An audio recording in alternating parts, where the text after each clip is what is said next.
Here we go. It's bull turnout day. So we're pulling the bulls up. We got Doc Holliday, Jesse James, and Comanche. And then we have a young Wagyu bull we haven't named yet. And we got a Wagyu steer in here. So Diablo's always the last one to come up.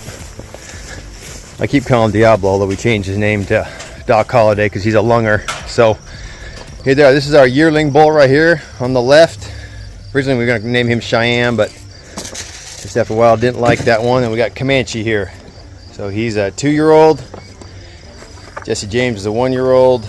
And Doc Holliday is a 3-year-old. So got him some cubes.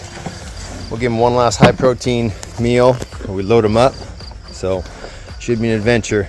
Becca, is this your first time loading bulls? I think so, yeah. You all remember Becca. Becca's back for more fun this summer, taking on more responsibility, doing more. So that's good.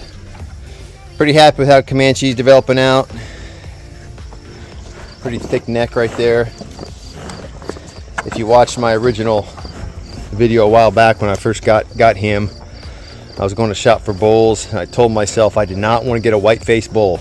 I wanted to get a red-faced bull. And as we were looking through all the bulls, Comanche just kept walking up to me.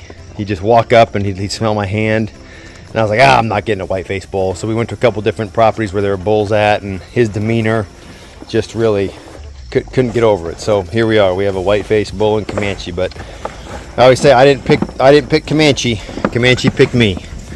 But he's a good bull. So far, really happy with him, how he's developing, and his calves. So. And then Diablo is our Wagyu bull.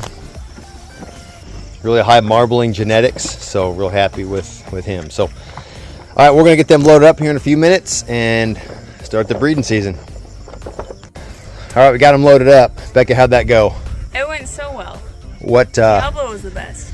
Yeah, Diablo just followed suit. Comanche and Jesse James kind of hung around a little bit. Yeah. Sorry if we're confusing you. We're kind of using their old names. Diablo is Doc Holliday, but it's all good. I call him Diablo all the time. And how do we load them? I was gonna say Cheyenne. We got Jesse James and Comanche in the front. And why did we do that? So that the trailer doesn't fishtail. Yeah, the weight's in the front of the trailer. Yeah, to separate them so that we can separate them with their herd. Yeah, because at Redemption we've got the Wagyu in one pasture and the South Pole's in another pasture. So now we can just back up to the one pasture, let Doc out, and then let the South Poles out, and away we go. So we'll take a quick peek in here. You guys make a good boy. We got to head down here. Yep, and then we got, let me walk around here. We'll look at the big dogs. Oh, there you are, Jesse James, and there's Comanche. All right, we're gonna hit the road. Get these boys out to pasture. All right, we got out here to Redemption. We actually got the bulls unloaded real quickly. Dropped Diablo over into the corral over there, and we got Comanche and Jesse James dropped over here. So here's Comanche making the rounds. So getting thicker, good boy. So making the rounds, doing the sniffs, seeing if anyone's in heat right now. So we're gonna probably move them.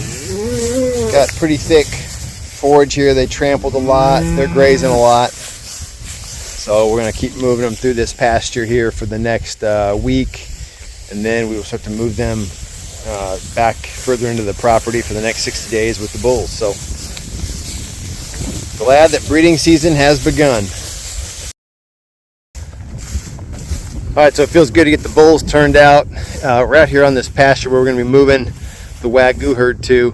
You know, I've done a couple of videos recently on the one shade structure that we did, and then I'm actually working on the second shade structure.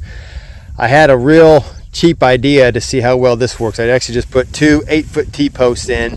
I have these shade sails, and these things are standing 7 feet out of the ground, and I just tied some slip knots to it. I want to see how well this holds up. One, I want in the wind, if we get a strong wind, I'll come out later today and see if they've come loose or whipped. The other thing I was thinking about doing is, if I can get a hole through here, I'll actually use a carabiner through this D-ring, cinch it tight, and then have a carabiner hold it there. So Still trying to do all these things so I can really graze them in certain spots, providing shade, because there's a lot of this property here at Redemption that has got no shade. And I mean, look at this pasture. There's just all kinds of room here. And there is a huge pond up over that ridge. It's actually about a 14-acre pond, but it's not that big across. It's really long and narrow, which is great as far as grazing that way. But this is the worst pasture in the whole place. You can see it's got a lot of brush and whatnot. It's probably a great pasture to run some goats through, but we're not in the goat business as of yet. So anyhow, just wanted to share with you my initial plan here with this shade. Not going to be very hot today, so I don't even know if they'll use it. More interested in seeing if it stays. And frankly, I'm not a great knot tire, so I'm not even sure if I tied the slip knots right.